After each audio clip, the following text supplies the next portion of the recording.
ইটো ভয় নুগুচে সদা মনত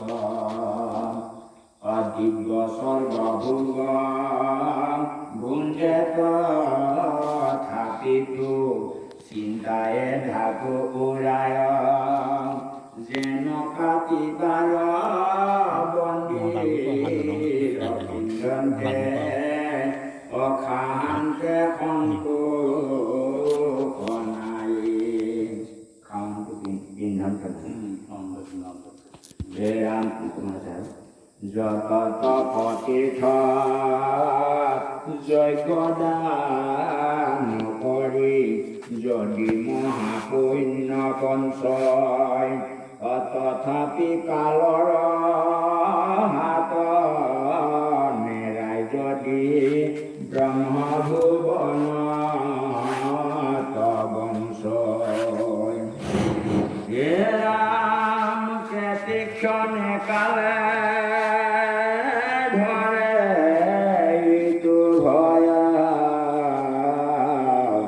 ব্ৰহ্মাকুণেৰৈ সৰ্বথা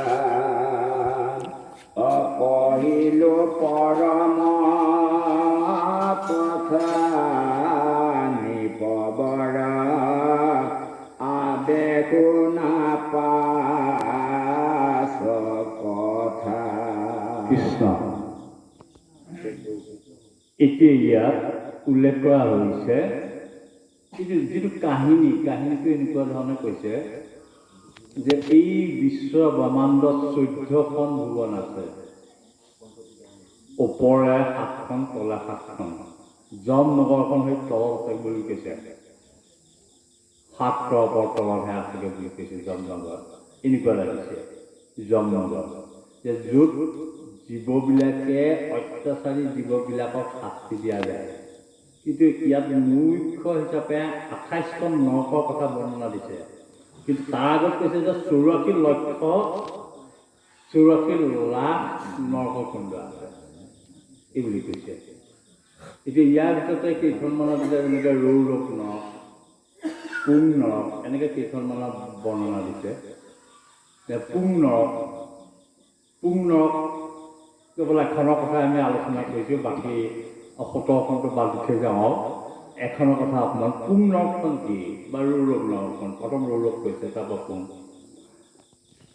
আমাৰ যে ল'ৰা আৰু ছোৱালী জন্ম হোৱাৰ পিছত ছোৱালীবিলাকক পুত্ৰ বুলি নকয়, ল'ৰাক পুত্ৰ বুলি কয়। কাৰণটো কি? শাস্ত্ৰত কৈছে পুং নামৰ নৰকাত তায়তে ইতি পুত্ৰ। জীৱিত কালত ল'ৰা সন্তানে পিতৃ মাতৃক ঈশ্বৰ স্বৰূপে পূজাৰ উপৰিও মৃত্যুৰ পিছতো কৰণীয় বহুত কাম থাকে। মৃত্যুৰ পিছত পিতৃৰ জীৱ পুং নামৰ নৰকত আবদ্ধ হৈ থাকে আৰু সেই কাৰ্য পুত্ৰৰ দ্বাৰা সম্পন্ন হয়। সেইকাৰণে সন্তানক পুত্ৰ আখ্যা দিয়া হৈছে। সন্তানক সেইকাৰণে ল'ৰা এটা লাগে, ল'ৰা এটা লাগে বিবাহিত জীৱনত। কিন্তু আমি হাবাথুৰি খাই দিওঁ, মূল কথা সেইটোৱে। সেইকাৰণে যে পুং নামৰ নৰকৰ পৰা উদ্ধাৰ কৰিব লাগে, সেইকাৰণে সন্তানক লাগে। কিন্তু ভাগৱত আপোনাৰ 10ম স্কন্ধত আপোনালোকে পাব এইখিনি কথা। বসুদেৱৰ উক্তিদা এইখিনি কৈছে, এইবুলি কৈছে দেৱৰী কি পিতৃৰুতি নিৰুভিন্ন ভিন্ন উপজিলে মনু ঈশ্বৰ লাগে তিনি ঋণ ব্ৰহ্মচৰ্যেৰি শিৰিণ যজ্ঞে দেৱ তাৰ উপজিয়া পুত্ৰ তীৰসুজধাৰ তিনি ধাৰ নুখুজিয়া যিটো মুখ্য চাহৈ ন দৈৱেও নবাদৈ দশম স্কন্ধত আছে। শংকৰদেৱে লিখিছে এই বিশ্ব ব্ৰহ্মাণ্ডখনত মাতৃৰ গৰ্ভৰ পৰা জন্ম হোৱাৰ লগে লগে 3টা ঋণ লাগি আহিছে। ঋষি ঋণ, দেৱ ঋণ আৰু পিতৃ ঋণ। এই ঋণখিনি এই দশম স্কন্ধত ব্যাখ্যা দিছে কেনেধৰণে খুজিব লাগিব। ব্ৰহ্মচৰ্য পালন কৰিলে ঋষি ঋণ সোধা যায়। ব্ৰহ্মচৰ্য ঋষি ঋণ বুলি কৈছে। যজ্ঞৰ দ্বাৰা দেৱতাৰ ঋণ সোধা যায় আৰু পিতৃ কৰ্ম আচৰণৰ দ্বাৰা পিতৃ ঋণ সোধা যায়। পিণ্ডৰ দ্বাৰা বোলে পিতৃ ঋণ সোধা যায়। এই 3টা নকৰি যিসকলে মুখ্য বিচাৰিছে নৰকতহে পৰিব বুলি ভাগৱতে কৈছে। আপোনালোকৰ দশম স্কন্ধত লক্ষ্য কৰিব কথা ওলাই যাব। আমাৰ মেধিহঁতেতো পঢ়ি থাকে, মনত আছে শুদ্ধ এইখিনি কথা। যিসকলে পঢ়ি থাকে এইখিনি গম পাইছে। গতিকে সেই কথাখিনি কৈছে যে এইখিনি এনেধৰণে এই এখন নৰকৰ দায়িত্ব, এই 0 নম্বৰ নৰকখনৰ কথা কৈছে। গতিকে আৰু 27খন আছেই। 27খনৰ কথা ক'বলৈ গ'লে বহুত সময় লাগিব। কিন্তু চমুকে হৈছে এনেকৈ যে আমি বিভিন্ন পাপৰ ফলত 84 লক্ষ বিভিন্ন যোনিত আমি পৰিৱৰ্তন কৰিবলগীয়া হৈছে নৰকৰ নিচিনা। সেইকাৰণে কৈছে বিষ্ণু পুৰাণত কৈছে স্থাৱৰম কিঞ্চিত লক্ষ্যম। আমি জীৱবিলাক প্ৰথম সৃষ্টি হৈছোঁ এনেধৰণে 20 লাখ বাৰ গছ-গছনিত জন্মগ্ৰহণ কৰিছোঁ। গছ হৈ থকাটো এটা শাস্তি নহয় জানো? গছ হিচাপে জন্ম 20 লাখ বাৰ, এবাৰ দুবাৰ নহয়। তাৰপৰা প্ৰমোচন হৈছে জীৱ। ক'লৈ হৈছে? জলজং নৱলক্ষ্যম। জলত হোৱা জীৱ জন্তু 9 লাখ বাৰ। এই ইয়াত এতিয়া কৈ গৈছে কৃমি বুলি পদটো যে আপোনালোকক পাইছে, তাত কৈছে কৃমি যঞ্চ ৰুদ্ৰংশ, মহ ডাঁহ ইত্যাদি। ৰুদ্ৰংশ মানে একাদশ, 11 লাখ বাৰ তাত জন্মগ্ৰহণ কৰা হৈছে। আকৌ প্ৰমোচন হৈছে ওপৰলৈ। 10 লক্ষংশ পক্ষীণ, 10 লাখ চৰাই চিৰিকটিত জন্মগ্ৰহণ হৈছে সেই জীৱবিলাক। তাৰপৰা আকৌ প্ৰমোচন হ'ল 10 লাখৰ পিছত আকৌ প্ৰমোচন হ'ল 300 লক্ষ পশুনাংশ, 30 লাখ বাৰ চাৰিঠেঙীয়া জীৱ জন্তুত জন্মগ্ৰহণ হৈছে। এবাৰ দুবাৰ নহয়। তাৰপৰা সেই 30 লাখ হোৱাৰ পিছত আকৌ প্ৰমোচন হ'ল ওপৰলৈ। সেইটো হৈছে 14 লক্ষংশ বান্দৰা, 4 লাখ বান্দৰত জন্মগ্ৰহণ হৈছে। তাৰপৰা 4 লাখ হোৱাৰ পিছতে আকৌ প্ৰমোচন হ'ল তত্ত্ব মনুষ্য পাঠ্য তত্ত্ব কৰ্মা নিচাধয়ত। তাৰপিছতে ইমান সুন্দৰ দেহ লৈ এটা শৰীৰ পাইছে, মানৱ শৰীৰ, যিটো যোৱাকালি আপোনালোকে 7ম অধ্যায়ৰ শেষৰ ফালে পাইছিলে। এই দেহটো কিহে সৃষ্টি হৈছে? 24 তত্ত্বৰে দেহটো সৃষ্টি হৈছে বুলি গীতাত কৈছে ভগৱান শ্ৰীকৃষ্ণ অৰ্জুনক। এই বুলি কৈছিলে, হে অৰ্জুন তুমি যে কৈ আছা বাৰম্বাৰ মই মোৰ আত্মীয়ৰ লগত যুদ্ধ নকৰোঁ। তোমাৰ মই আৰু মোৰ শব্দটা কি? মই মানে মোৰ আৰু কি বস্তু? সেইকেইটা মই বুজাই দিছোঁ শুনা। তুমি 24 তত্ত্বৰে এই দেহটো গঠিত হৈছে। 24 তত্ত্বৰে মিলি কহে ভূত গাম হবে কেঠাই বইলে তাৰ দেহ নাম। যোৱাকালি গ্ৰীপত গাই গৈছে আৰু এটাইখিনি একেলগ হ'লেই তাৰ নামেই দেহ। এই 24টা সেই দেহটো কি? দেহটো কি? তুমি মই বুলি কৈ আছা যে দেহটো কি? এই ব্যাখ্যাটো দিছে। এই ব্যাখ্যাটো দিবলৈ যাওঁতে এনেকুৱা হৈছে যে পিঠি ওপৰ তেজ মূৰত বোম, শাস্ত্ৰীয় শব্দ। পৃথিৱী আকাশ বায়ু পানী জুই আমাৰ ঘৰুৱা শব্দ।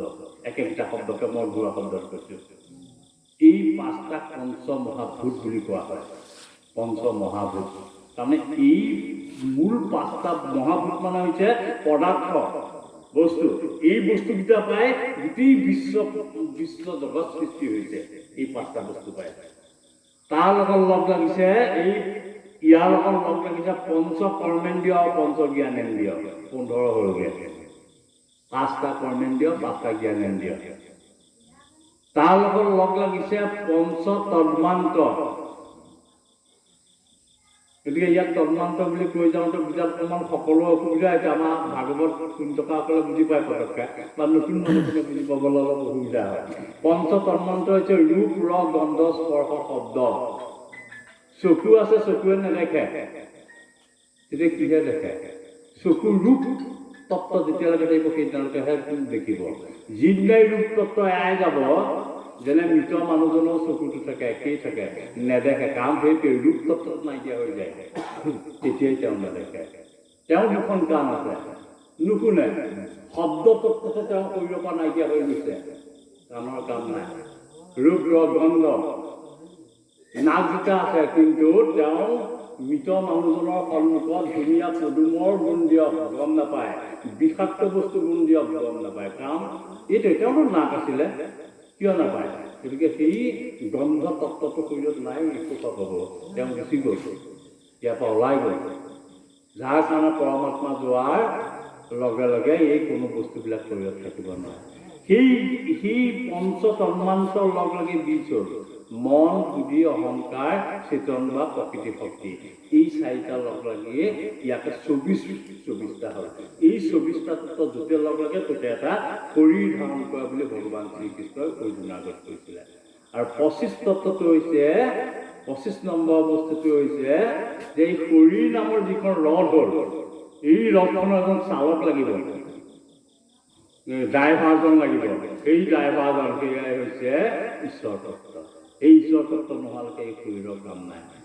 সেইকাৰণে গীত মানে আমাৰ গায়কসকলে গাইছে, এই জীৱ আত্মা পৰমাত্মা দুয়ো ককাই ভাই,